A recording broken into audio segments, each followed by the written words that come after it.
The most expensive trap in corporate life is not failure. It is competence. Failure at least gives you a signal. Failure humiliates you fast. Failure forces a question. Should I change? Should I learn? Should I leave? Should I stop pretending this road goes somewhere? Competence does the opposite. Competence gives you praise, trust, small rewards, and just enough comfort to keep you in the wrong place for years. That is why I tell people something they do not want to hear. Being good at your job is necessary. It is respectable, it is useful.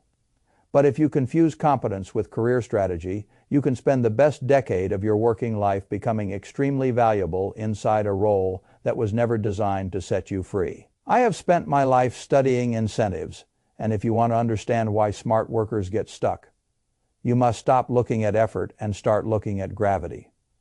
Every organization has a gravity well. A gravity well is the force that pulls useful people toward the center of the work they already do.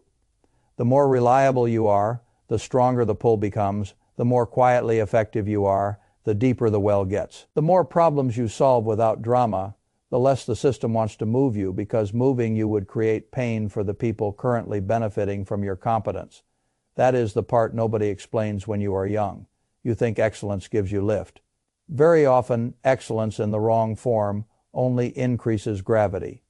A worker shows up on time. He hits deadlines. He fixes things. He does not need babysitting. He keeps promises. He makes the team calmer. He becomes the one person everyone trusts when the report is broken, the client is angry, the spreadsheet is a mess, the process is failing, the new hire is lost, or the deadline is slipping. He believes this is career momentum. The company sees something else. The company sees the pain of losing him from that exact seat. And once that pain is large enough, promotion becomes less a reward decision and more a disruption decision. Managers do not ask only, does this person deserve more? They ask, if I move this person, who absorbs the whole, who owns the chaos, who trains the replacement, who carries the monthly process, who handles the ugly account, who fixes the system at 6:30 in the morning when nobody else understands it. That is the hidden mechanism. You think you are being evaluated on your readiness to rise. Very often you are being evaluated on how painful it would be to remove you from where you already are. Those are not the same thing. That is why I call it a gravity. The more force is required to escape it. Most workers never learn that because the emotional signals mislead them. Their manager praises them. Coworkers depend on them. Review comments sound warm. They are trusted with bigger projects, messier clients, more ownership, more exposure to broken systems, more responsibility over people who arrive after them. It feels like momentum because the workload expands. But expanded workload is not the same thing as vertical movement. A bigger job is not necessarily a better job. A broader burden is not necessarily a promotion. Quite often the company is doing something brutally efficient. It is compounding your usefulness without repricing your future. That is where years disappear. One day you are the reliable analyst. Then you are the analyst who owns the monthly report. Then you are the analyst who owns the monthly report and trains the new people. Then you are the analyst who fixes the process because you know where the bodies are buried. Now your role contains 3 extra layers of responsibility. But the title stayed polite and the compensation moved in tiny steps the system could tolerate. That is not career growth. That is gravity monetized by someone else. Most people do not see it because the mind loves recognition. Being needed feels important. Being the one everyone calls feels meaningful. Institutional knowledge feels like power. Quiet reliability feels like maturity. I understand all of that. I also understand arithmetic. If every new responsibility increases the pain of replacing you in your current seat, then every extra burden can make the organization less eager to move you. Not more eager. That is the inversion at the center of the whole story. You thought excellence would make promotion obvious. In many organizations, excellence only makes retention cheaper than replacement. That is not cruelty in the cartoon sense. It is incentive alignment doing what incentive alignment always does. Managers are not usually asked to optimize your destiny. They are asked to deliver results, reduce disruption, control headcount friction, and keep the machine running. If moving you upward creates a hole, a delay, a hiring risk, and a political problem, then the safer choice from their chair is obvious. Keep you where you are. Make the current role bigger, praise you for being exceptional, and postpone the pain. This is why so many workers feel a strange form of betrayal they cannot quite name. They did exactly what the system told them to do. Be good, be low maintenance, be reliable, do not complain, solve problems, carry more, be the adult in the room. Then the next role opens and they do not get it. Somebody else does. Sometimes somebody less technically capable, sometimes somebody with better relationships 2 levels up, sometimes somebody from outside. The competent worker looks at that and thinks the company is irrational. Not always. Often the company is behaving quite rationally inside the wrong incentive set. The next level role is not awarded purely for present role excellence. It is awarded for a different risk calculation. Can this person perform in the next role? Can we tell a story about why they belong there? And just as important, what pain do we create by moving them out of the current seat? That second question matters far more than people admit. This is why I say competence is a baseline, not a strategy. Competence gets you trusted, it gets you praise, it gets you work. It gets you reliance, it gets you gravity, but it does not automatically get you narrative. And narrative is what moves careers upward in most bureaucracies. This is one of the hardest truths for hard workers to accept because they have moral attachment to the idea that output should speak for itself. They want a world where the quality of the work naturally announces readiness. They want the best operator to be seen as the best candidate for the next tier. That is a beautiful theory. Most organizations do not run on that theory. They run on stories: who comes to mind, who seems bigger than their current box, who is visible beyond the immediate team, who already looks like the next role in the conversations that happen when the person in the room is absent. Promotion decisions do not begin in annual review forms.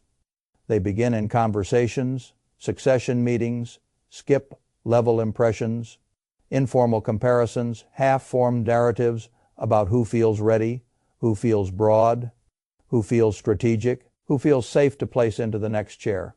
That is not a meritocracy in the childish sense. That is organizational storytelling. And the competent worker is often losing inside that storytelling process for a very simple reason. He has been investing too much into the current orbit and too little into the next narrative. The work that makes you excellent at the current role is usually execution work. Delivery, reliability, process mastery, quiet rescue, speed, quality, error reduction. These are honorable skills. But the next role often requires a different signal set: ambiguity handling, cross-team influence, delegation, strategic framing, resource prioritization, judgment with incomplete data, executive communication, ownership of outcomes through other people rather than through your own hands.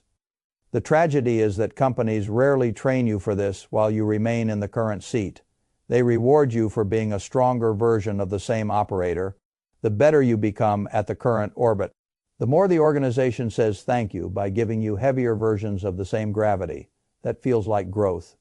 It is often repetition with applause. And repetition is one of the sneakiest enemies in a career because repetition feels like mastery.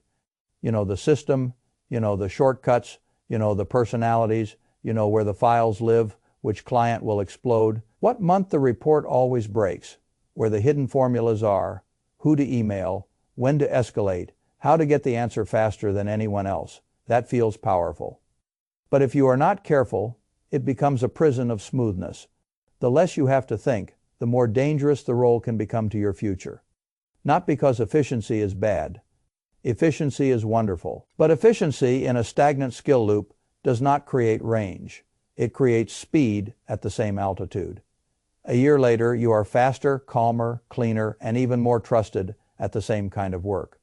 You are not necessarily broader. You are not necessarily more promotable. You are not necessarily any closer to the next role than you were before. This is why strong workers often wake up shocked after several years. They were not slacking. They were not drifting in the lazy sense.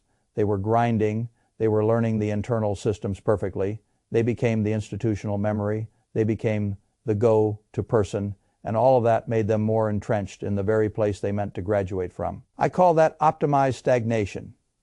It is one of the costliest conditions in modern work because it comes disguised as professional maturity. The organization loves optimized stagnation. It gets huge value, stable output, fewer errors, lower oversight cost, informal leadership without formal repricing, better onboarding because the trapped expert trains the new people, cleaner crisis response because the same person always knows where the fault lines are. The machine gets stronger. The worker often does not in the direction he thinks. Now let us talk about labels, because this is where the gravity well hardens into concrete organizations. Label people faster than people realize.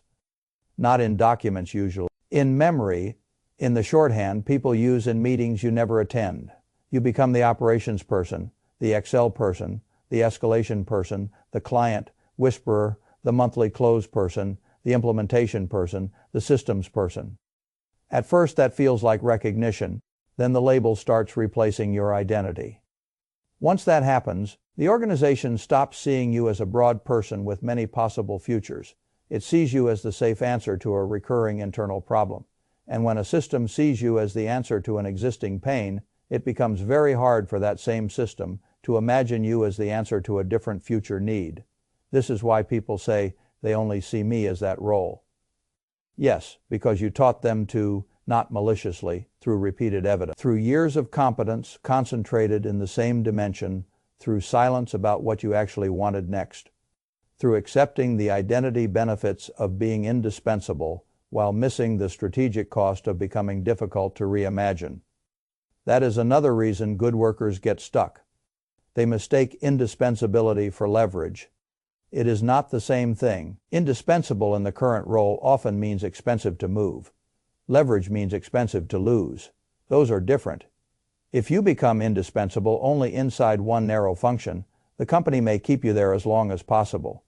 If you become visibly capable in a way that suggests you can leave, grow, or create value elsewhere.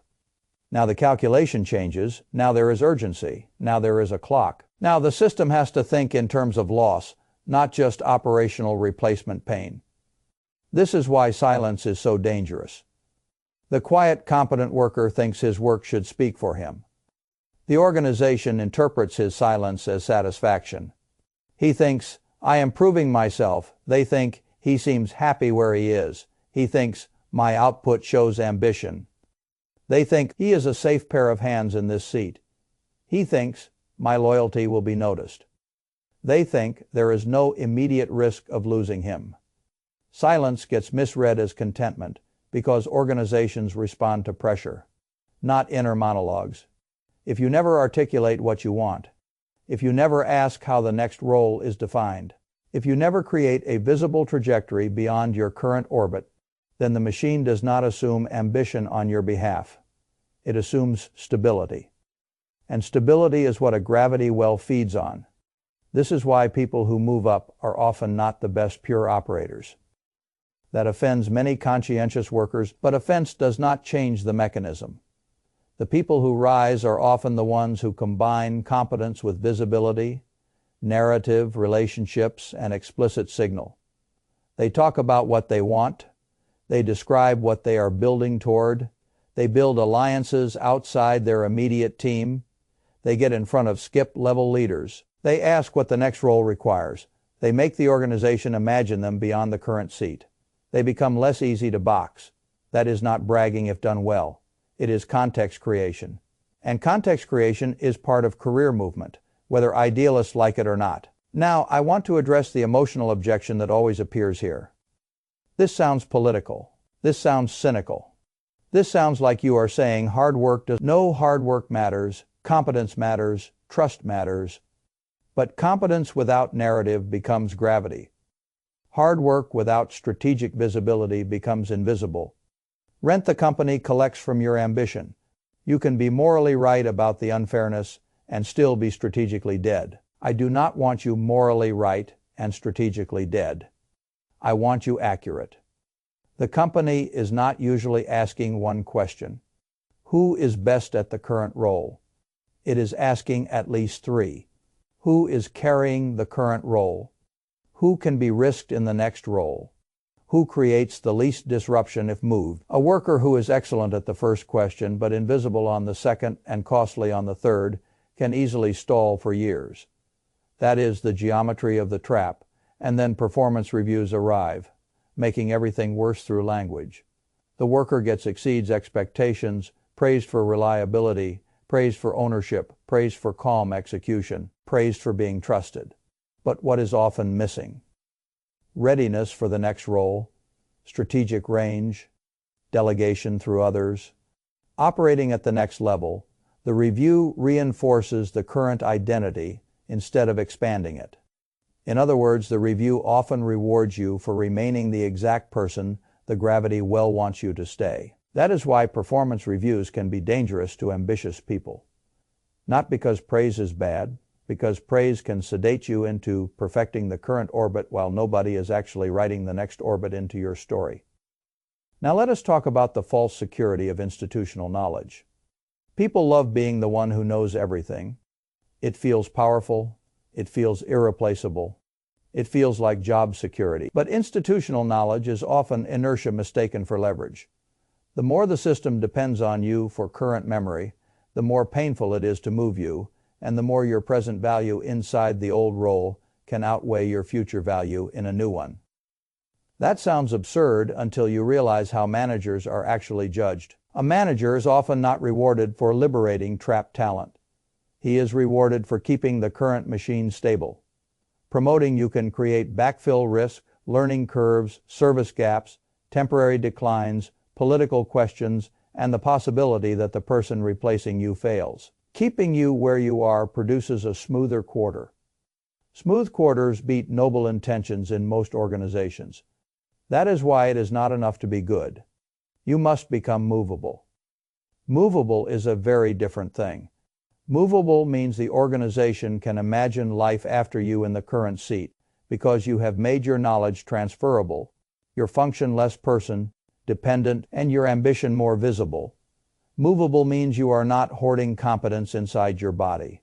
You are externalizing process, building successors, creating redundancy, and shifting your identity away from firefighter and toward builder.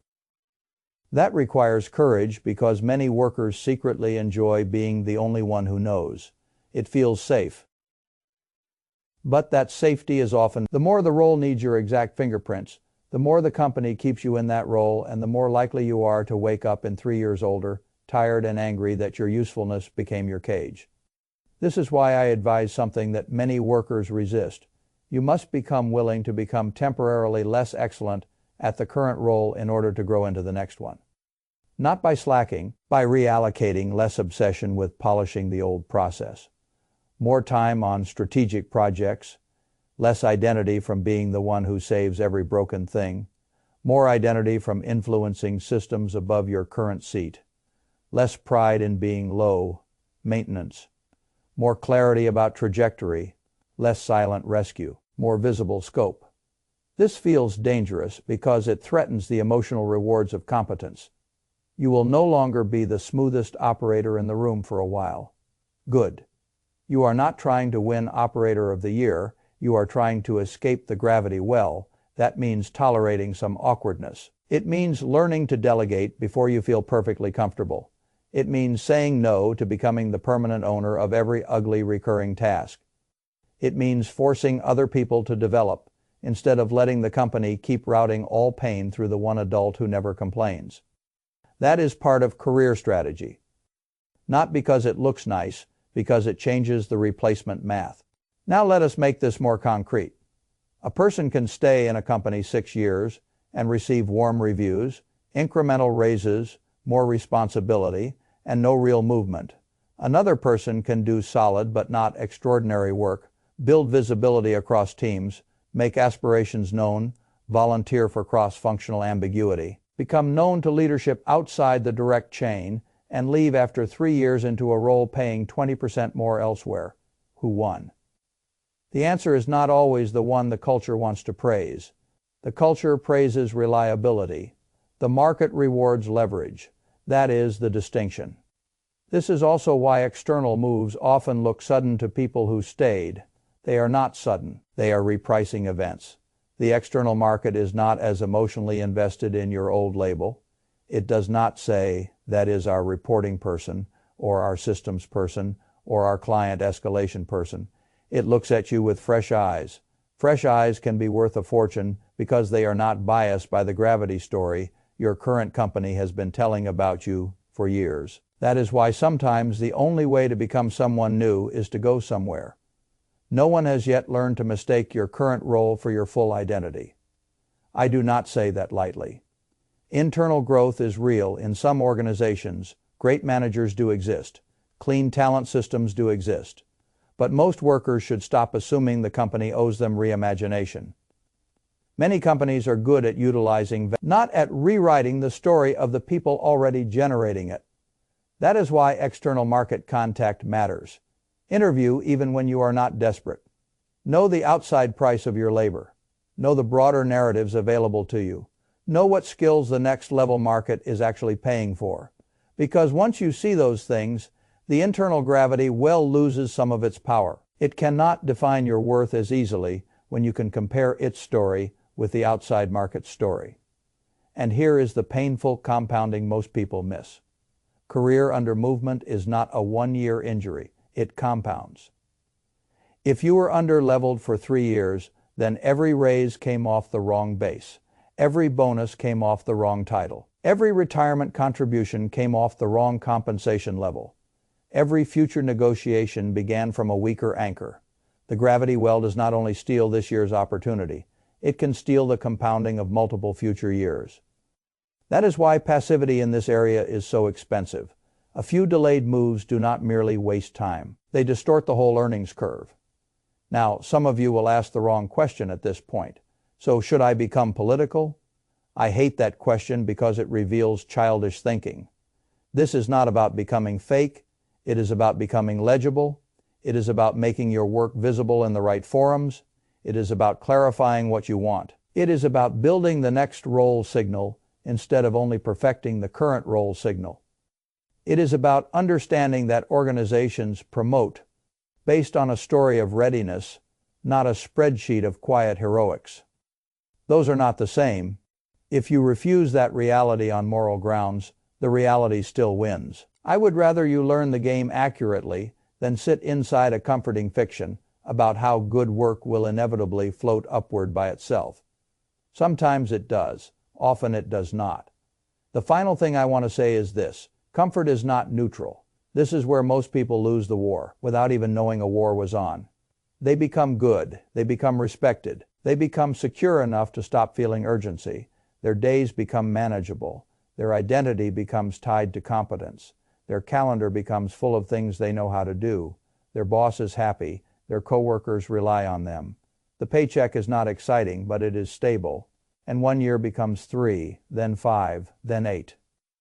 They tell themselves they are building a career. Often they are building a very comfortable place to stay still. That is the deepest form of the trap. The gravity well does not feel like danger. It feels like adulthood. It feels like reliability. It feels like being valued. It feels like being needed. It feels like job security. That is why it is so expensive. A visible trap is easier to escape. A comfortable trap can own your whole 30s. So here's the question that matters. Are you becoming better at the role you have, or are you becoming more ready for the role you actually want? Those are different projects. If you cannot answer that clearly, then competence is probably already working against you. And if competence is already working against you, then the solution is not to become less competent. The solution is to stop treating competence as the whole strategy.